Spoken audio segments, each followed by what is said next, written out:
हे गुन्हे चोरी, दरोडा, बलात्काराचे गुन्हे नाहीत, मर्डर, हाफ मर्डरचे गुन्हे दाखल नाहीत. यांच्यावर दाखल असलेले जे गुन्हे आहेत ते शेतकऱ्यांच्या आंदोलनासंदर्भातले, लोकशाही मार्गाने दाखल केलेले आंदोलनं केलेली आहेत. आणि गजानन कावरखे आणि नामदेव पतंगे या व्यक्तींना क्रांतिकारी शेतकरी संघटनेचं महाराष्ट्राचं पाठबळ आहे आणि जनसमर्थन मोठ्या प्रमाणात मिळते. त्यामुळं भारतीय जनता पार्टीचे आमदार तानाजीराव मुटकुळे यांच्या पायाखालची वाळू सरकलेली आहे.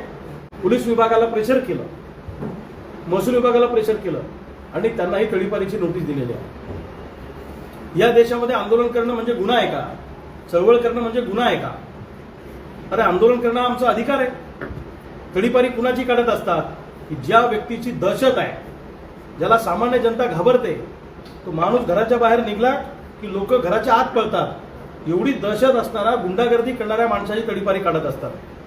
परंतु हे सरकार गुंडांचे सत्कार करत आहे, बलात्कारांना जवळच्या खुर्चीवर बसवणार, जे चोऱ्या करतात, दरोडे टाकतात, स्कॅम करतात मोठे मोठे, त्यांना मोठमोठ्या पदावर बसवतात, त्यांना व्हाईट कॉलर देतात.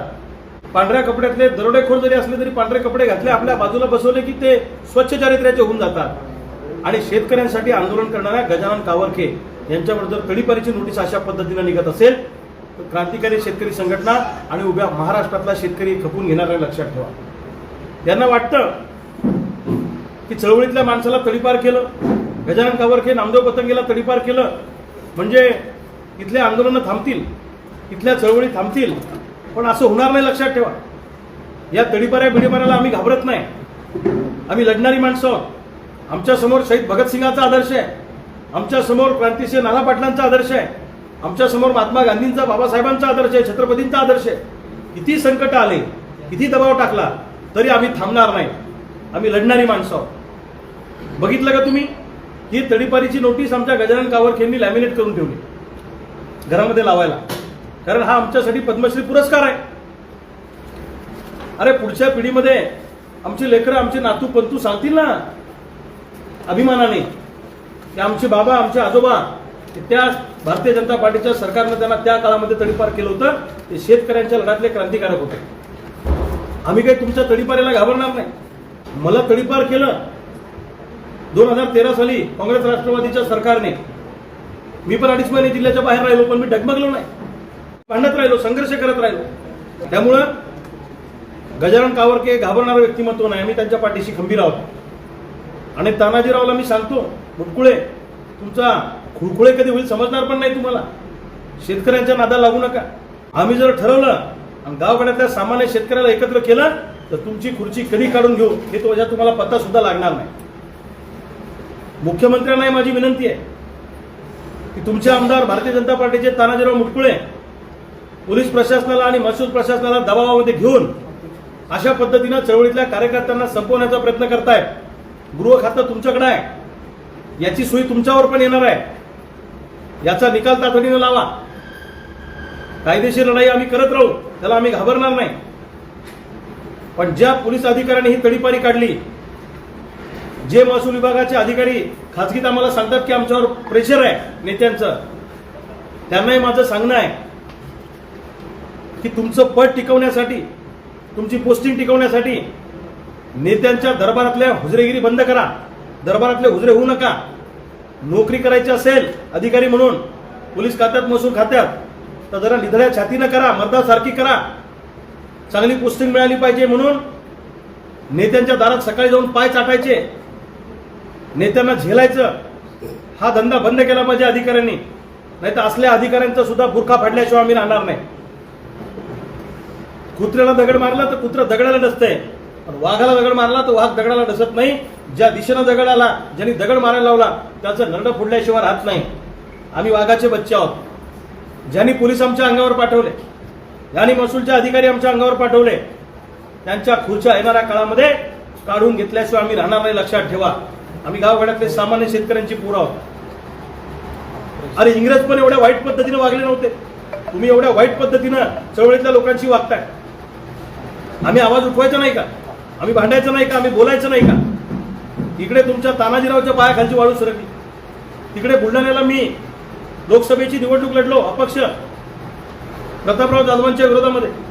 त्यांच्या पायाखालची वाळू सरकली, ते भांबावले. मी अपक्ष असून सुद्धा 4 विधानसभा मतदारसंघात घाटावर मी लीड घेतला आणि टफ फाईट दिली. 2.5 लाख मतं मला लोकांनी दिली. प्रतापराव जाधवच्या पायाखालची वाळू सरकली आणि काही महिन्यांपूर्वी आमचे क्रांतिकारी शेतकरी संघटनेचे बुलढाण्याचे जिल्हाध्यक्ष मेकरचे डॉक्टर ज्ञानेश्वर टाले यांना 9 जिल्ह्यातून प्रतापरावने तडीपार केलं. तिथल्या एसडीओकडे 60 प्रकरणं होते तडीपारीचे 60. त्या 60 प्रकरणं निर्दोष केले सगळ्या गुंड दारू विकणारे वगैरे लोकांचे आणि एकट्या डॉक्टर टालेंची तडीपारी काढली 9 जिल्ह्यातून तडीपार. का? आमच्यामुळे यांच्या खुर्च्यांना धोका तयार झाला म्हणून, शेतकऱ्यांच्या प्रश्नावर आम्ही भांडतो म्हणून. सत्तेचा दुरुपयोग करण्याचं काम हे लोक करतायत. ते प्रतापराव जाधव केंद्रीय मंत्री जरी असलं तरी त्याला उरून पुरतो आम्ही त्या माणसाला, प्रतापरावांना. आम्ही काही घाबरत नाही. किती खोट्या केसेस करा, किती दडपशाही करा, अरे हम किसान के बच्चे, हम डरने वालों में से नहीं है. आणि यांची घर काचाची आहेत ना, यांची स्कॅम आमच्या जवळ आहे. आम्ही फायली तयार करून ठेवलेला आहे. वेळ येऊ द्या, दिल्लीत जाऊन बसू जंतर मंतरवर. आम्ही काय डरपूक लोक आहोत का? अरे आम्ही घरातून बाहेर निघतो तो बायकोच्या कपाळाची कुंकू पुसून बाहेर पडतो की आज घरी येईल का नाही माहित नाही, आज आंदोलन आहे, गोळीबारात गेलो, आंदोलनात गेलो तर चिंता करू नको. हे असले आम्ही लोक आहे. तुम्ही आम्हाला काय धाक दाखवता? आणि तानाजीराव मुटकुळेला तुमच्या हिंगोली जिल्ह्याच्या बाहेर काळा कुत्र सुद्धा ओळखत नाही मतदारसंघाच्या बाहेर. फक्त हा मतदारसंघ म्हणजे माझी मक्तेदारी आहे. या मतदारसंघाचा मी बाबा आहे आणि या मतदारसंघात दुसरं कुणीच काही करायचं नाही. अशा पद्धतीनं जर तुम्ही आमदार वागणार असाल तर तुमच्याही घरावर चाल करून आल्याशिवाय आम्ही राहणार नाही. लक्षात ठेवा, आम्ही शेतकऱ्याचे बच्चे आहोत. ज्या गावच्या गोरी त्याच गावच्या बावडी, चालणार नाही. आणि पोलीस अधिकाऱ्यांना आणि या भागातल्या महसूल प्रशासनालाही सांगतो मी, जिल्हाधिकाऱ्यांना आणि पोलीस प्रमुखांनाही सांगतो, एसपींनाही सांगतो, यांच्या दबावाखाली काम करू नका. आज सत्ता यांची आहे, उद्या सत्ता परिवर्तन होऊ शकतं. आम्ही सत्तेत येऊ द्या, पण आम्ही यांच्यासारखं वाईट वागणार नाही. आम्ही स्वातंत्र्यप्रिय माणसं आहोत आणि इतरांना स्वातंत्र्याची गोडी लावणं हा आमचा आवडता छंद आहे, अधिकार आहे. त्यामुळं यांनी लक्षात ठेवावं, चळवळ काय करू शकते तानाजीराव. अभिजित तिपके सारखा एक हिंगोलीचा सुपुत्र देशामध्ये विद्यार्थ्यांना कॉल देतो आणि लाखोच्या हजारोच्या संख्येनं देशातले विद्यार्थी रस्त्यावर उतरतात आणि हमारे सरकार में इस्तीफा नहीं होता असं म्हणणारे राजनाथ सिंग आणि देशाच्या पंतप्रधानांना धर्मेंद्र प्रधानांचा राजीनामा घ्यायला हे पुरं भाग पाडतात. ही चळवळ आहे, ही आंदोलनाची ताकद आहे. आम्ही जर का सुरुवात केली तर तानाजीराव तुम्हाला झोप सुद्धा लागणार नाही. लक्षात ठेवा, गाठ आमच्याशी आहे, झोप सुद्धा लागणार नाही. तुमच्यासारखे लय जण आम्ही वाटी लावले महाराष्ट्रात. आम्ही अनेक साखर कारखानदारांचा माज उतरवलेली माणसं आहोत. अनेक दूध संघवाले मस्ती करत होते, त्यांचा माज उतरवणारी आम्ही माणसं आहोत. भल्या भल्यांच्या राजकीय वतनदाऱ्या उद्ध्वस्त करणारे केलेले आहेत आम्ही प्रस्थापितांच्या. तुम्ही आमच्या नाना लागू नका. आम्ही रस्त्यावरचे फकीर आहे. आमचं घर काय तुमच्यासारखं काचाचं नाही. एक काळ तुम्हाला जमीन विकावं लागली होती, आता तुम्ही जमिनी कुठे कुठे घेतल्या तेही आम्हाला काढता येईल. तुम्ही कशा पद्धतीने संपत्ती जमवली हे आम्हाला काढता येईल. चळवळीतल्या कार्यकर्त्यांना दाबाचा प्रयत्न कराल तर तुमच्या सुद्धा राजकीय गड्या आणि वतनदाऱ्या उद्ध्वस्त केल्याशिवाय आम्ही राहणार नाही. शेतकऱ्यांची औलाद आहोत आम्ही. आणि 100 वर्षांनी मरायचंय, 60 वर्षांनी मरायचंय. आज आता या क्षणाला या हिंगोलीच्या विश्रामगृहावर देह सोडायचा आहे हे ठरून जगणारे आम्ही कार्यकर्ते. आमच्याकडून नादा लागायला लागले तुम्ही कुणाचाही नाद करा तानाजीराव, पण क्रांतिकारी शेतकरी संघटनेच्या कार्यकर्त्याचा आणि शेतकऱ्यांच्या पोरांचा नाद करू नका. आमचे डोके खराब झाले ना तर तुम्हाला रस्त्यावर फिरणं सुद्धा मुश्किल होईल. लक्षात ठेवा. आणि या भागातल्या अधिकाऱ्यांनाही सांगतो, तुमच्या बदल्या होतात, तुम्ही बदलून जाता. आम्ही जर ठरवलं तुमची तक्रार करायची तर तुमचं नोकरीतलं उत्पन्न किती, पगार किती, जमवलेली संपत्ती किती, तुमची डी लावली तर तुम्हाला झोपा लागणार नाही. उगीच चुकीच्या पद्धतीनं जर तडीपारी कराल, याद राखा, गाठ शेतकऱ्यांच्या पोरांशी आहे. उभ्या महाराष्ट्रातले शेतकऱ्यांचे हजारो पोरं हिंगोलीत घेऊन येईल आणि जोपर्यंत तडीपारी रद्द होत नाही तोपर्यंत हिंगोलीचं मैदान सोडणार नाही. हे ठरवलेला मी कार्यकर्ता आहे. बघू यांच्यात दम आहे का. उठणारच नाही हिंगोलीतनं. ही पद्धत आहे खोटे गुन्हे दाखल करण्याची आणि अशी तडीपारी काढण्याची. त्या प्रतापराव जाधवांनी सुद्धा आमच्यावर लाठीचार्ज करायला लावला होता बुलढाण्यात. त्यांना वाटलं यांच्या आंदोलनावर लाठीचार्ज केलं की पुन्हा आंदोलन करणार नाही. अरे बाबा, आम्ही लढणारी माणसं आहे, आम्ही मर्दाची औलाद आहे. आम्ही काय आमदार खद्दाराच्या पोटी जन्माला आलो नाही. नागर कसा हाणायचा, किती दाबायचा, वखर कसा हाणायचा, ती पण कशी हटायची आणि फाळ किती नागराचा हात घालायचा हे आम्हाला चांगलं कळतं. गोपन कशी फिरवायची ना असून कसं आणायचं ते आम्हाला चांगलं कळतं. आम्हाला घोडाई लावायचं कळतो आणि नांगरा सगळं बैले लावायचं कळतो. त्यामुळे सत्ताधारी नेत्यांनी जरा सावध राहिलं पाहिजे. चळवळीतल्या कार्यकर्त्याच्या नादाला लागाल तर तुम्हाला त्याची किंमत चुकवावी लागेल. हे मी तुमच्या भागातल्या सत्ताधारी पक्षाच्या आमदाराला सांगतो. आणि ज्या अधिकाऱ्याकडे ही तडीपारीचं प्रकरण चालणार आहे त्यांनाही सांगतो, लय जोशात सत्ताधाऱ्यांचे काम करू नका. आणि जर तुम्हाला सत्ताधारी नेत्यांच्या इशाऱ्यावर अशा तडीपाऱ्या काढायच्या असतील तर नोकरीचा राजीनामा द्या. त्यांच्या घरी संडास साफ करायचं काम करा. हुजरेगिरी करा त्यांच्या घरी जाऊन. त्यांच्या घरची साफसफाई करा. जर एवढी तुम्हाला हुजरेगिरी करायची आहे तर त्यांच्या घरी कामाला राहा ना. दरबारातले हुजरे म्हणून काम करा तर खपून घेतल्या जाणार नाही. गजानन कावरखे आणि नामदेव पतंगेच्या सोबत उभ्या महाराष्ट्रातला शेतकरी उभा आहे. ही लढणारी माणसं आहे आणि लढणारी माणसं जिवंत ठेवणं हे आमचं काम आहे. त्यांच्या पाठीशी उभं राहणं हे आमचं काम आहे. तानाजीराव मुटकुळेला किती लोक ओळखतात हो? हिंगोली जिल्ह्याच्या पलीकडे काळकुत्र ओळखत नाही. गजानन कावरखेला उभा महाराष्ट्र ओळखतो चळवळीतला कार्यकर्ता म्हणून. नामदेव पतंगेला ओळखतो. हे काय स्वतःच्या स्वार्थासाठी लढतात काही लोक? अरे ज्या अभिजित दिपकेंची त्यांची ओळख नाही, त्यांनी आंदोलन केलं तर यांनी आमच्या लोकांनी पुतळा जाळला, रस्त्यावर आले, रस्त्यावर उतरले, गुन्हे दाखल करून घेतले. ह्याच्यात काय स्वार्थ आहे? घाडगे पाटलाला मारहाण झाली लातूरमध्ये, आमच्या गजानन कावरखे आंदोलन रस्त्यावर आंदोलन केलं. चळवळीतल्या लोकांच्या पाठीशी उभं राहणारी माणसं आहेत. यांच्यावर झालेला अन्याय कदापि खपून घेतला जाणार नाही हे मी ठामपणानं सांगतो. आणि असल्या आमदार खासदार लोकांना आम्ही फाट्यावर बांधतो. झाले खासदार झाले म्हणजे तुम्ही मोठे झाले नाही. लक्षात ठेवा, तुमच्यापेक्षा चळवळीतल्या लोकांची ताकद मोठी असते. सत्तेपेक्षा रस्त्यावरची ताकद मोठी असते. इंदिरा गांधींनी आणीबाणी लावून 1.5 वर्ष लोक तुरुंगात टाकले 1975-77ला. तेव्हा सुद्धा जयप्रकाश नारायण नावाच्या माणसाने आंदोलनाचं नेतृत्व केलं आणि इंदिरा गांधींचा पराभव होऊन देशामध्ये मोरारजी देसाईंचं सरकार आल्याचा इतिहास आहे. आपलं हे जेनजीचं आंदोलन सुद्धा हा सुद्धा मोठा इतिहास आहे. शेतकरी आंदोलनाने सुद्धा अनेक वेळा सत्ता परिवर्तन केलेलं आहे. कांद्याच्या प्रश्नावर अटल बिहारी वाजपेयींचं सरकार पडलेलं आहे. माझं डोकं खराब झालं तर तानाजीराव तुम्हाला एकाही गावात शेतकरी फिरू देणार नाही. मी येऊन बसेन महिनाभर इथं, 2 महिने इथं. लक्षात ठेवा, हे असले भंपक धंदे बंद करा. लढायचं असेल आमच्यासोबत तर मैदानात लढा. तारीख ठरवा, वेळ ठरवा, चौक ठरवा कुठे यायचं. तिथं हा पठ्ठ्या यायला तयार आहे. एकटा म्हणलं तर एकटा येतो, फौज घेऊन यायचं म्हणलं तर फौज घेऊन येतो. पण असले हे चाळे बंद करा. विदर्भाच्या भाषेत त्याला जरा वेगळे चाळे म्हणतात. ते मी इथं उल्लेख करणार नाही त्याचा. पण वेळ प्रसंग आला तर ते बोलायला मी मागे पुढे पाहणार नाही. सगळं आज बोलणार नाही. गजानन कावरखेंची तडीपारी रद्द झाली नाही तर याचे परिणाम या भागातल्या अधिकाऱ्यांना, प्रशासनाला भोगावे लागतील. आणि ज्या अधिकाऱ्यांनी ही ऑर्डर काढली, ठाणेदार आणि उपविभागीय पोलीस अधिकारी, त्यांनाही सांगतो, सत्तेतल्या लोकांची चमचगिरी करायची असेल तर त्यांच्या पक्षात प्रवेश करा, पदं घ्या आणि निवडणुका लढवा. तिकडेच जा, काशी करा. सदरक्षणाय खलनिग्रहणाय लोगो लावता आणि सामान्य माणसावर अन्याय करता हे चालणार नाही. लक्षात ठेवा. तुमचे धंदे आम्हाला बाहेर काढावे लागतील आणि ते काढायला आम्ही मागे पुढे पाहणार नाही. किती चोऱ्यांचे तपास झाले, किती दरोड्यांचे तपास झाले, तुमचं काय काय पेंडिंग आहे सगळं आम्हाला माहित आहे. आमच्याजवळ पण तुमच्या कुंडल्या आहेत. वाकड्यात शिरायला लावू नका, नाही तर गंभीर परिणाम होतो. गजानन कावरखे एकटे नाहीत. तुमच्या पाठीशी आम्ही खंबीरपणाने त्या ठिकाणी उभे आहोत हे सांगायला आज मी हिंगोलीमध्ये आलेलो आहे. दुसऱ्या बाजूला शेतकऱ्यांचे प्रश्न या भागातले जटिल होत आहेत. तुमच्या हिंगोली जिल्ह्यामध्ये बोगस बियाण्याचं प्रमाण मोठं आहे. सीड्स कंपन्यांनी बोगस बियाणं विकलं, त्याचं नुकसान भरपाई शेतकऱ्यांना मिळालेली नाही. आणि तो शेतकरी नव्यानं पेरणी पण करू शकत नाही कारण कालावधी संपून गेलेला आहे. या सगळ्या सीड्स कंपन्यांकडनं तालुका कृषी अधिकाऱ्यापासून, जिल्हा कृषी अधिकाऱ्यापासून तर कृषी आयुक्तापर्यंत, कृषी सचिवांपर्यंत आणि कृषी मंत्र्यांपर्यंत सगळे हप्ते घेतात, पैसे घेतात.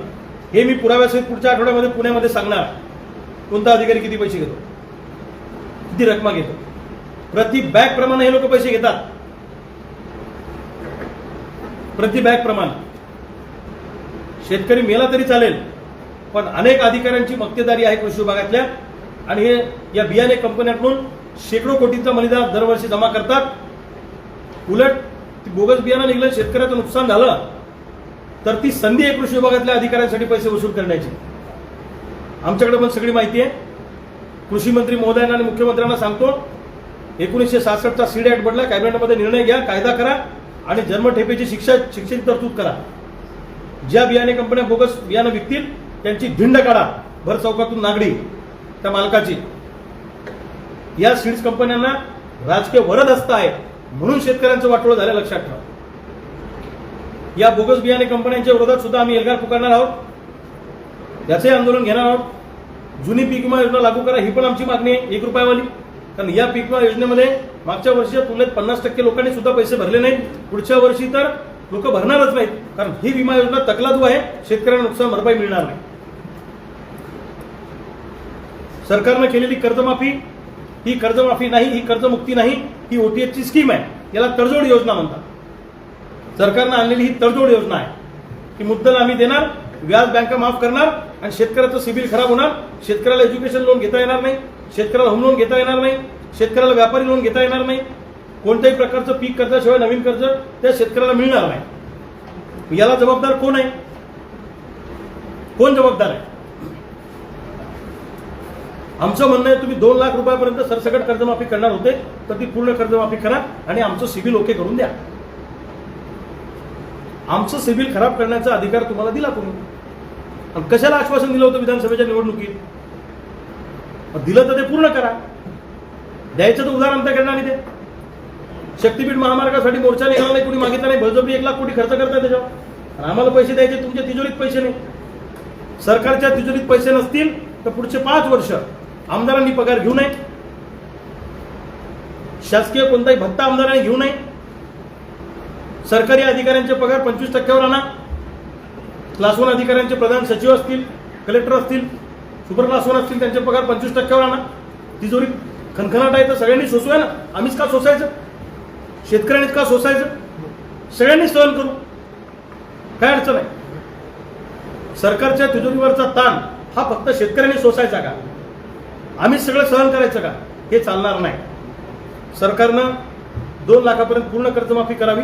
आमचं तर म्हणणं आहे सरसकट करावी. पण देताय 2 लाख तुम्ही तर जरा उदाहरण तर करणार नाही द्या. सिबिल आमचं खराब होऊ नका. रेग्युलर कर्ज भरणाऱ्या शेतकऱ्यांनी काही गुन्हा केला का? त्यांना पण 2 लाख रुपयापर्यंत अनुदान मिळालं पाहिजे. आयटीआर भरणारे जे शेतकरी आहेत, जे इतर कर्ज मिळण्यासाठी आयटीआर भरतात, त्यांचाही समावेश या कर्जमाफीमध्ये झाला पाहिजे. बँकांनी परस्पर पुनर्गठन केलं शेतकऱ्यांच्या कर्जाचं, त्या शेतकऱ्यांचाही समावेश पुनर्गठनवाल्या कर्जमाफीत झाला पाहिजे. आणि तिन्ही कर्जमाफीतून जे लोक सुटले, पवार साहेबांची कर्जमाफी, फडणवीस साहेबांची कर्जमाफी, उद्धव साहेबांची कर्जमाफी, तिन्ही कर्जमाफीतून सुटलेल्या लोकांचा समावेश या कर्जमाफीमध्ये करा, अशी आमची मागणी आहे. आणि याच्यासाठी आम्ही मोठं आंदोलन या येणाऱ्या काळामध्ये उभं करणार आहोत. आणि त्याच अनुषंगाने आमचा दौरा राज्यामध्ये सुरू आहे. शेतकऱ्यांची मतं आम्ही जाणून घेतो आहे. जंगली जनावरांचा शेतीला त्रास होतो, शेती पिकांना कंपाऊंड करून द्या. रोई हरणं, रानडुकरं तुमच्या जंगलात ठेवा, तिकडे आमच्याकडे घरात कशाला आणता इकडे? ही पण आमची मागणी आहे. आणि सोयाबीन कापसाला उत्पादन खर्चावर आधारित भाव द्या. प्रत्यक्ष बांधावर होणारा उत्पादन खर्च त्यात 50% नफा ऍड करून भाव द्या. स्वामीनाथनचं C2चा फॉर्म्युला आहे, उत्पादन खर्च प्लस 50% नफा. अशा पद्धतीचा भाव आम्हाला मिळाला पाहिजे, अशी आमची मागणी आहे. आणि गाववाड्यातल्या शेतकऱ्याच्या जे फासाकडे पावलं चालले ते थांबले पाहिजे. याच्यासाठी शेतकऱ्यांच्या स्वातंत्र्याची, शेतमजुराच्या स्वातंत्र्याची, विद्यार्थ्यांच्या स्वातंत्र्याची लढाई आम्ही येणाऱ्या काळामध्ये उभी करणार आहोत. करूया बरोबर, अशा पद्धतीचं आंदोलन आम्ही करू. एक तर सरकार राहिले तर आम्ही राहू, एकदा होऊन जाऊ दे 2 हात, काय फरक पडतो? आरपारची लढाई आम्ही लढणार, पण आम्ही थांबणार नाही. कधीतरी एकदा मरायचंय, कधीतरी एकदा जायचंच आहे ना आयुष्यामध्ये. आम्हाला त्याचा काही फरक पडत नाही. पण असल्या भंपक सत्ताधारी आमदारांच्या तुकड्यांवर जगणारे अधिकारी जर अशा तडीपाऱ्या काढणार असतील तर तुमचेही घरं काचाचे आहेत, हे त्या अधिकाऱ्यांनी लक्षात ठेवावं. आम्हालाही बाकीच्या गोष्टी काढता येतील. आणि मी रविकांत तुपकर आहे. माझी हिस्ट्री अशी आहे, मी जर एकदा एखाद्याचा पिच्छा धरला ना तर मी कुसात मोडल्याशिवाय सोडत नाही. आमच्याकडे विदर्भात एक म्हण आहे, कुसात मोडणे. तुमच्याकडे आहे का ते हिंगोलीत? तुमच्याकडे माकड आहे. माकड हाड मोडणे. माकड हाड मोडणे म्हणल्यावर ते म्हणतील हे आमच्यावर जीव गेला अंगा करणार आहे. कुसात मोडणार, कुसात. औषधालाही शिल्लक ठेवणार नाही राजकारणात, एवढी ताकद आहे आमच्यामध्ये. त्यामुळं आमच्या नादाला लागू नका. शेतकऱ्यांच्या प्रश्नावर मोठं आंदोलन येणाऱ्या काळामध्ये उभं राहील. मी महाराष्ट्रातल्या शेतकऱ्यांच्या वतीनं गजानन कावरखे, नामदेव पतंगे आणि त्यांच्या सगळ्या सहकाऱ्यांचं मनापासून अभिनंदन करतो, कौतुक करतो की आपल्या आंदोलनामुळं जर सत्ताधारी नेत्यांच्या पायाखाली वाळू सरकत असेल तर तुम्ही योग्य दिशेने निघालेले आहात. तुमचं मनापासून कौतुक आहे. आणि ही तडीपारी म्हणजे गजानन कावरखेला मिळालेला हा पद्मश्री पुरस्कार आहे चळवळीच्या दृष्टीनं. त्यामुळे त्यांचं मनापासून कौतुक आहे. भीक घालतो आम्ही अशा तडीपारीला. हे तडीपारीच्या नोटिसा अशा फाडून टाकतो आम्ही. आम्ही काही समजत नाही याला, लक्षात ठेवा. आम्ही काही भीक नाही घालत याला. पण आमच्या अंगावर याल शिंगावर घेऊ. वेळ प्रसंगी फासावर जायची आमची तयारी आहे, जेलमध्ये जायची तयारी. आम्ही घाबरत नाही कुणाला. आणि गावगाड्यातल्या शेतकऱ्यांना तुमच्या माध्यमातून सांगतो, विद्यार्थी दिल्लीमध्ये एकत्र आले, देशभर रस्त्यावर उतरले म्हणून त्यांची मागणी मान्य झाली. नीटच्या परीक्षेचा पेपर फुटला, त्याच्या विरोधात जे आंदोलन केलं. तुम्ही शेतकरी जर रस्त्यावर आले नाही, तुम्ही जर आंदोलनात आले नाही, एकत्र आले नाही तर तुमचा कुणी वाली राहणार नाही. आता मला लोक विचारतात, रेग्युलर कर्ज भरणाऱ्या शेतकऱ्यांचं काय? घरात बसून फक्त फेसबुकवर कमेंट करून हा प्रश्न सुटणार नाही. तर त्यासाठी तुम्हाला रस्त्यावर यावं लागेल, संघर्ष करावा लागेल, आंदोलनात उतरावं लागेल. हे शेतकऱ्यांना माझं आव्हान आहे. घरी बसून काही मिळणार नाही. आणि आंदोलन करणाऱ्या लोकांचा पाकिस्तानशी संबंध, चीनशी संबंध, त्यांना फंडिंग कुठून येतं, हे आरोप आता कॉमन झालेत. या आरोपाला कोणी आता सिरियस घेत नाही, लक्षात ठेवा. सरकारमधल्या लोकांना माझी विनंती आहे, शेतकऱ्याच्या प्रश्नाकडे गांभीर्यानं लक्ष द्या. नाही तर महाराष्ट्रामध्ये शेतकऱ्यांचा असंतोष उफाळून येईल आणि असं आंदोलन होईल की तुम्हाला रस्त्यावर फिरणं सुद्धा सत्ताधारी नेत्यांना मुश्किल होईल. असं आंदोलन येणाऱ्या काळामध्ये आम्ही उभं करणार. ओके.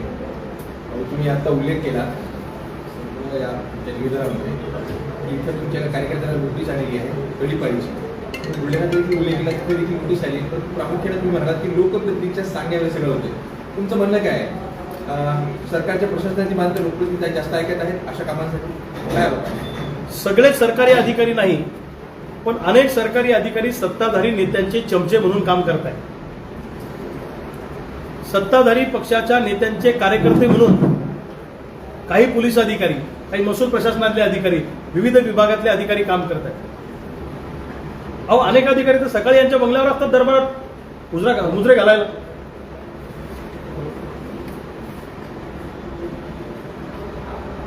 काही काम सांगितलं तर करू शकतात ते, स्वतःची पोस्टिंग वाचवण्यासाठी, स्वतःची पद वाचवण्यासाठी, स्वतःची पोस्टिंग मिळण्यासाठी काही करू शकतात. काही अधिकारी तर असे की सत्ताधारी नेत्यांनी सांगितलं की माझ्या घरचा संडास साफ करून देतो, ते पण करून देतील. एवढे लाचार झाले काय काय अधिकारी सत्ताधारी नेत्यांचे. पूर्वीच्या काळात असं नव्हतं. अधिकाऱ्यांनी सत्याची बाजू घेतली पाहिजे, सत्याची बाजू नाही घेतली पाहिजे. बोला. आपण म्हणताय तडीपारीचा जो मुद्दा आहे, नोटीस जी काढली तडीपारीची, ती मुटकुळींच्या सांगण्यावर काढली आमदार मुटकुळींच्या. आणि ही माहिती एका पोलीस अधिकाऱ्याने आपल्याला दिली नांदेडच्या पत्रकार परिषदेमध्ये आपण म्हणाला. कुठला अधिकारी तो? योग्य वेळ आली की त्याचं नाव सांगतो. आता त्याचं नाव सांगितलं तर त्याला डायरेक्ट घरीच जावं लागेल ना. जसं पोलीस प्रशासनामध्ये, महसूल प्रशासनामध्ये किंवा कुठल्याही विभागाच्या प्रशासनामध्ये आमचे 4 मित्र असतात ना, ते आम्हाला सांगत असतात. त्याच्याकडे लेखी आदेश थोडा असतो. आपण म्हटलं बंगल्यावर जाऊन हुज्जेगिरी करतात सत्ताधारी आमदाराचे काही लोक, तर ती लोक तुमची हुज्जेगिरी करतात असं वाटत नाही? आमची काय उजरेगिरी करते? नाही, खाजगीमध्ये सांगतात ना अनेक लोक, सत्याची बाजू सांगत असतात ना. मग आमची इच्छा नाही हे करायची, पण हे आम्हाला करावं लागतंय. आमच्यावर प्रेशर आहे यांचं. सांगतात ना. सत्याची बाजू घेणं म्हणजे उजरेगिरी आहे का? सत्याची बाजू घेणं म्हणजे उजरेगिरी आहे. सत्याची बाजू घेणं उजरेगिरी नाही, लक्षात ठेवा. मी शब्द वापरलाय. सगळे अधिकारी नाही, काही अधिकारी सत्ताधाऱ्यांचे चमचे झालेले आहेत. पण प्रशासनामध्ये काही प्रामाणिक अधिकारी पण आहेत, पण त्याचा टक्का जरा कमी राहिला. कुठेतरी शेतकऱ्यावर अन्याय होत आहे, त्याच्यामुळे कुठे क्रांतिकारी शेतकरी संघटने हा आवाज उठवला. त्यामुळे कुठेतरी शेतकऱ्याला न्याय मिळते. मात्र सत्ताधारी आमदारांना हे दिसत नाही का? ऐनवेळी ते त्यांना दाबण्याचा प्रयत्न करत आहे. त्यावर काय तुमची प्रतिक्रिया? नाही, मला असं वाटतं की गजानन कावरखे, नामदेव पतंगेला दाबण्यापेक्षा किंवा चळवळीतल्या कार्यकर्त्यांना दाबण्यापेक्षा सत्ताधारी पक्षाचे आमदार तानाजीराव मुटकुळेंनी पीक विम्याच्या प्रश्नावर सभागृह बंद पाडायला पाहिजे होतं. कर्जमाफीमध्ये ज्या त्रुटी झाल्या त्याच्यावर सभागृह बंद पाडायला पाहिजे होतं. शेतकऱ्यांना जंगली जनावरांचा त्रास होतो म्हणून नुकसान भरपाई द्या म्हणून तिथं शेतीला कंपाऊंड करा म्हणून आवाज उठवायला पाहिजे होता. कर्जमाफीतल्या त्रुटी दूर करण्यासंदर्भात शेतीच्या प्रश्नावर हे काहीच बोलत नाही. सत्ता आली म्हणजे काय आयुष्यभर अमरपट्टा घेतला का तुम्ही सत्तेचा? का तुमची मरेपर्यंत सत्ता राहणार आहे? अरे भल्यांच्या घड्या उद्ध्वस्त झाल्या राजकारणामध्ये. भिकेला लागले अनेक लोक. लय मस्ती करू नका, परिणाम वाईट होतील त्याचे. विदर्भामध्ये आणि मराठवाड्यामध्ये सोयाबीन उत्पादन मोठ्या प्रमाणात आहे आपल्याकडे. परंतु दरवर्षीची एक सोंग असते की यावर्षी देखील असं झालं की जे सॅम्पल्स घेतले होते बियाण्याचे त्याचे रिपोर्ट उशिरा आले, परंतु ते तोपर्यंत पेरणी ऑर्डर होती. काही शेतकऱ्यांना तुम्हाला पेरणी करावी लागली, सोयाबीन उगवलंच नाही. काय क्रांतिकारीचं काय आंदोलन आहे पुढं त्याच्यावर? मी तुम्हाला मगाही सांगितलं की ज्याच्याकडे न्याय मागायला जायचं आहे तो जर लोण्याचा गोळा घेऊन बसला असेल तर न्याय मागायचा कोणाकडे? कुंपणात जर शेत खात असेल तर न्याय आम्ही मागावं कोणाकडे? ज्या विभागानं या बियाणे कंपन्यावर कारवाई करायची आहे, अरे तेच कृषी विभागाचे अधिकारी जर या कंपन्याकडून हप्ते गोळा करत असतील, पैसे घेऊन टाकत असतील, तर न्याय काय आता डोनाल्ड ट्रम्पकडे जाऊन मागता? मात्र कृषी अधिकारी संघटनेवरच बोट ठेवतात, आरोप करतात की आम्हाला वेळी आणण्यासाठी क्रांतिकारी संघटनांनी आम्हाला आंदोलनाचा दाब टाकते. हे यापर्यंत आपण खंडन कसं- कोणी म्हटलं असं? कृषी अधिकाऱ्यांचं काही म्हणणं आहे? कधी म्हटलं? ज्यावेळेला आता आंदोलन काही दिवसापूर्वी करण्यात आलं होतं, जे पैसे उधळण्याचं आंदोलन शेतकरी संघटनेच्या अंतर्गत करण्यात आलं होतं, त्यावेळेला एक कृषी अधिकाऱ्याकडून असं बोलणं झालं की आम्हाला विठीस आणण्यासाठी हे आंदोलन केलं जातंय, आमच्यावर दबाव टाकण्यासाठी केलं जातं. याचं खंडन कसं करणार? कृषी विभागाच्या अधिकाऱ्यांचं आमचं काही भांडण आहे का दुऱ्यावरनं? का आम्हाला कृषी अधिकारी व्हायचे त्याची खुर्ची काढून? त्यांचं आमचं काय भांडण आहे? आम्ही त्यांची नस पकडली आहे, त्यांच्या मर्मावर बोट ठेवलाय. या आंदोलनामुळे कृषी अधिकाऱ्यांना पैसे खाणं मुश्किल झालेत ना. अद्यापही बोगस म्हणजे तुम्ही यांनी बियाणे कंपन्याकडून पैसे खायचे, बोगस बियाणे कंपन्यांना संरक्षण द्यायचं, हप्ते घ्यायचे, आणि आम्ही जाब नाही विचारायचा? आम्ही कृषी अधिकाऱ्यांना विचारायचं तर काय चीनच्या सरकारला विचारायचं का तामिळनाडूत जाऊन जाब विचारायचा, आंध्र प्रदेशमध्ये जाऊन जाब विचारायचा? अधिकाऱ्यांनी या गोष्टी पर्सनल घेऊ नये. हे कृषी विभागाचे अधिकारी सामील आहेत त्याच्यामध्ये. मी तुम्हाला सांगतो, या कृषी विभागाने जर ठरवलं तर एकही दाना महाराष्ट्रात बोगस येऊ शकत नाही, बोगस बियाण्याचा. एवढी ताकद आहे त्यांच्यामध्ये, लायसन रद्द करू शकतात हे त्यांचं. कृषी अधिकाऱ्यांच्या रेकॉर्डनुसार 16 तक्रारी जे शेतकऱ्यांच्या बोगस बियाण्याबद्दलच्या आलेल्या आहेत. मात्र कृषी अधिकाऱ्यांकडनं बोगस बियाणे विक्रेत्यांवर म्हणजे केंद्र जे चालवतात कृषी केंद्र त्यांच्या कुठे अजूनही कठोर कारवाई झालेली नाही आहे. आपण काय म्हणाल त्यांना विचारलं? माझं म्हणणं आहे की कंपनीवरच बॅन आणला पाहिजे ना. कृषी केंद्र चालकावर बॅन आणून चालणार नाही हो. कृषी केंद्र चालकाला आलं, त्यांनी विकलं, त्यांनी थोडीच फोडून पाहिलं त्याच्यात काय आहे.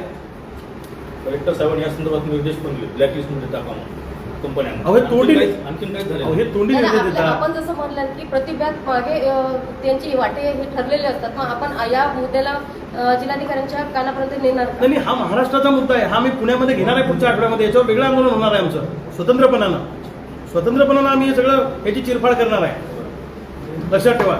आणि हे असले जे काही चाटुगिरी करणारे कृषी अधिकारी आहेत ना, ते आमच्यावर आरोप करतात आमच्या लोकांवर. त्यांना म्हणा तुम्ही नोकऱ्या नीट करा. तुम्ही जर तुमची नोकरी नीट केली आणि ज्या कंपनीनं बोगस बियाणं विकलं, ज्या शेतकऱ्याचं नुकसान झालं, त्याला भरपाई मिळाली तर आम्ही का जाणार तिथं? अरे आम्हाला जाब विचारायची वेळच येऊ देऊ नका ना. बरोबर आहे का सर? आम्हाला जाब विचारायची वेळ काय येऊ देता? तुमची काशी नीट करा तुम्ही, आमचं काही म्हणणं नाही. जो जॉब तुम्हाला दिलाय, जो जॉब तुमचा आहे, तो जर तुम्ही प्रामाणिकपणे निभावला तर आम्हाला काय वेळ लागला का? आम्हाला शोक आहे का गुन्हे दाखल करून घ्यायचा आणि जेलमध्ये जायचा? कोर्टाच्या 10-10 वर्ष चक्रा मारावं लागतात आम्हाला.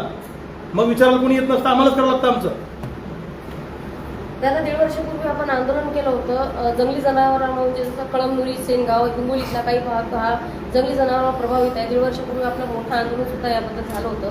मात्र त्यानंतर आपण कुठल्याच प्रकारचं त्याचा पुन्हा फॉलोअप घेतला नाही की कुठपर्यंत कुंपण झाले नाही झाले.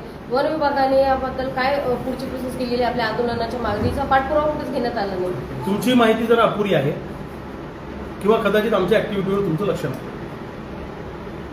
जंगली जनावरांच्या त्रासापासून शेती पिकांना वाचवण्यासाठी कंपाऊंड करून द्या, ही मागणी मी आज नाही, मी गेल्या 22 वर्षापासून दरवर्षी करतो. पण अजून काही सरकार त्याला प्रतिसाद देत नाही.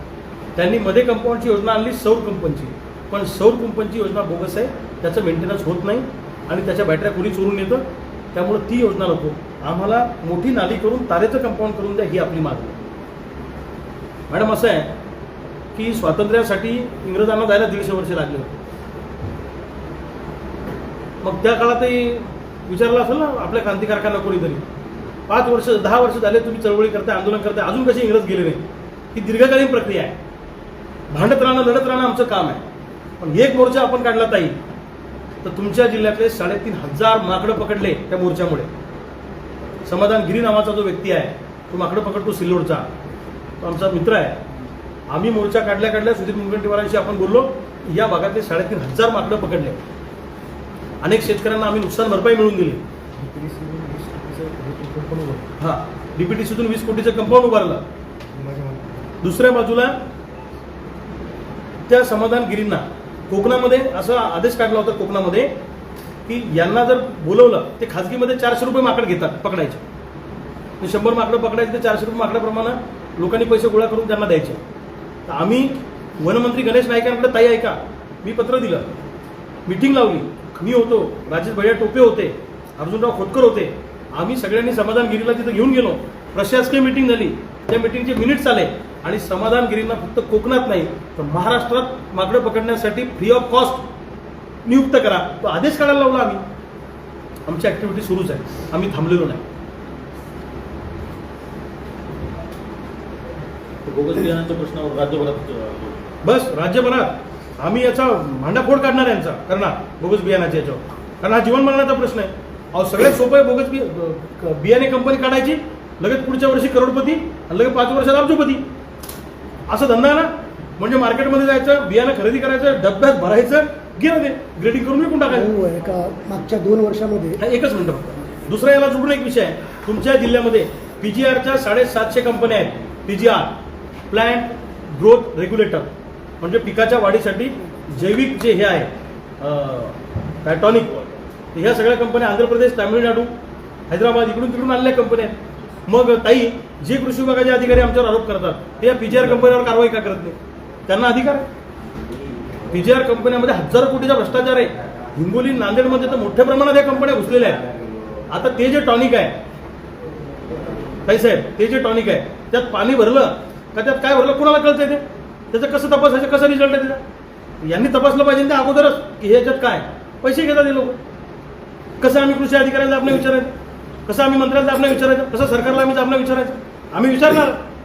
आणि हे मुख्यमंत्र्यांच्या बैठकीत मी स्वतः मांडलंय.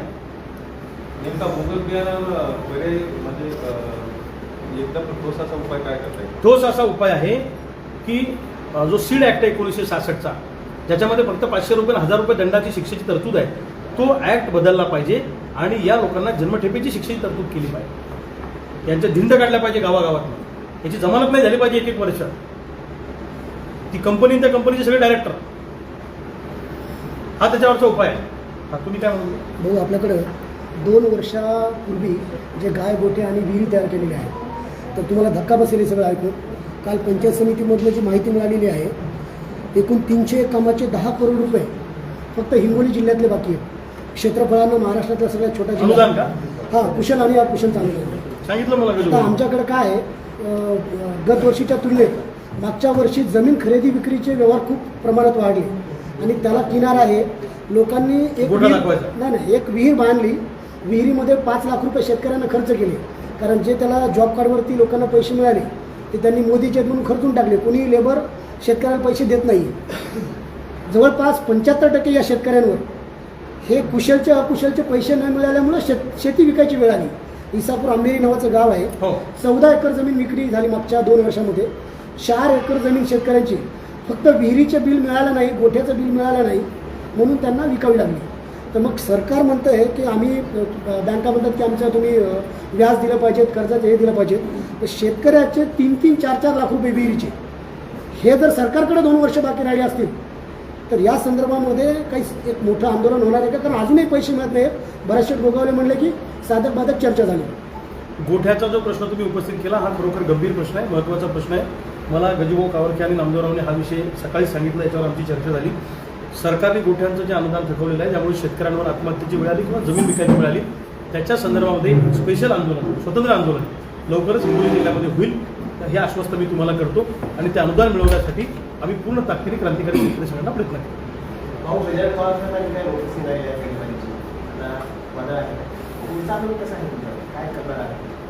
हे आता सरकार काय काय भूमिका घेते या तडीपारीच्या अनुषंगानं, त्याच्यानुसार आमची पुढची चाल असेल. तर भाऊ, हिंगोलीमध्ये 19 ठिकाणी दोस्ती मित्रमंडळाच्या नावाखाली अधिकृत क्लब चालू आहेत, जे अनधिकृत आहेत, आणि जवळपास 300 आरोपी विरोधात तडीपारीची कारवाई प्रस्तावित आहे पूर्ण जिल्ह्यामध्ये. अशा कठीण परिस्थितीमध्ये गुन्हेगारावरती कारवाई होत नाही. एवढंच काय की चोऱ्यामधले जे प्रकरण आहेत त्याची रिकव्हरी पण होत नाही. वाशिमच्या बिल्डरचं घर फोडलं, तो कोर्टामध्ये येऊन ढासाढासा रडला. तर अशा परिस्थितीमध्ये त्या सगळ्या आरोपींविरोधात कारवाई न करता जे गुन्हेगार आहेत, हिंगोलीमध्ये मागच्या वर्षभरात 4 वेळा गोळीबार झाला, लोकप्रतिनिधींच्या मुलावर पण गोळीबार झाला. या सगळ्यांवरती कारवाई न करता एखाद्या शेतकरी संघटनेचा कार्यकर्ता जो लोकांच्यासाठी आंदोलन करतो, शेतकऱ्यांसाठी करतो, हे सगळं आंदोलन करत असताना तुम्ही कलेक्टरांना जाब का विचारत नाही आहे? राज्याचे गृहमंत्री जे तुमचे मित्र आहेत, आमचे कोणी मित्र आहेत? नाही, गृहमंत्री देवेंद्र फडणवीस एकदा आंदोलनादरम्यान म्हणाले होते की रविकांत तुपकर हे माझे मित्र आहे, मी त्यांना बरं काय वेगळा आता आमच्या घरावर? अरे बाबा, माझ्यावर 100च्या पुढे केसेस केल्यात त्यांनी. रविकांत तुपकरांचं आंदोलनाच्या दरम्यान एक पावित्र्य जपल्या जाते की तुम्ही कुणावरती अश्लील भाषेत टीका करत नाहीत किंवा शिव्या देत नाहीत, म्हणून ते कदाचित तुम्हाला मित्र म्हणत असावे. नाही असं नाही आहे. लक्षात ठेवा, सरकारमध्ये कोणी असो, आता ते जर आमचे मित्र असते तर मला 1 वर्ष तुरुंगात टाका असा सरकारने आदेश काढला होता लोकसभेच्या आधी. ते गृहमंत्री होते. सरकार म्हणजे पोलीस सरकारने सांगितल्यामुळे पोलीस स्वतः कोर्टात गेले. जशी यांची तडीपारी काढली तशी रविकांत तुपकर या माणसाला 1 वर्ष तुरुंगात ठेवणं आवश्यक आहे. आणि हा माणूस जर बाहेर राहिला तर लोकसभेच्या निवडणुका महाराष्ट्रात घेणं कठीण आहे असा युक्तिवाद सरकारने कोर्टात केला. सरकारचं आमचं भांडण कोर्टात झालं. 151 मध्ये मला 1 वर्ष तुरुंगात ठेवा म्हणून सरकारनं हे गृहमंत्री असताना माझ्यावर कारवाई केली. मी लोकसभा लढू नये म्हणून. JMFC कोर्टात मी जिंकलो. सरकार अपिलात वरच्या कोर्टात गेलं ना, डिस्ट्रिक्ट कोर्टामध्ये, तिथेही मला न्याय मिळाला, कारण माझ्यावर केसेस तशा नाही, ते अजून पुढे गेले. मग ह्या सगळ्या कारवाया आमच्यावर झाल्या असत्या का? मी आता उपोषणाला बसलो बुलढाण्याला, तर माझ्या उपोषणाच्या समर्थनार्थ साधं निवेदन जरी तहसीलदाराला दिलं तरी गुन्हे दाखल केले ना. मग ते आमचे मित्र असतील, आमच्यावर एवढ्या कडक कारवाई केल्या असतात. पण काही जे आमचे विरोधक आहेत हे पसरवण्याचा प्रयत्न करतात की हे तुमचे मित्र आहेत, ते तुमचे मित्र आहेत, तुम्हाला अमक्यानं उभं केलं, तुम्हाला टमक्यानं उभं केलं. म्हणजे स्वतंत्रपणानं आम्ही निवडणुका लढवायच्या नाही का? शेतकऱ्याच्या पोरांनी निवडणुकीच्या मैदानात यायचंच नाही का? आमचं कोणी मित्र नाही. जे शेतकऱ्याच्या बाजूने असतील ते आमचे मित्र, जे शेतकऱ्याच्या विरोधात असतील ते आमचे कायमस्वरूपी शत्रू. मुख्यमंत्री तुमचे मित्र नाही तर कोण आहेत मग तुमचे? जे शेतकऱ्यांचे शत्रू असतील ते आमचे शत्रू आहेत. सेनगाव तालुक्यातल्या भानखेडा येथे एक प्राथमिक आरोग्य केंद्र अर्धवट स्थितीत आहे मागच्या 6 वर्षापासून. त्यासाठी जवळपास 2 कोटीच्या वर प्रशासनाने खर्च देखील केलेला आहे. मात्र चुकीच्या ठिकाणी प्राथमिक आरोग्य केंद्र उभारलं. शेतकऱ्याला न्याय मिळत नाही. 6 वर्ष झाले. लोकशाही मराठी चॅनलने 2 वेळेस बातम्या दाखवल्या, त्यावर कारवाई होणार असल्याचं बोललं जातं.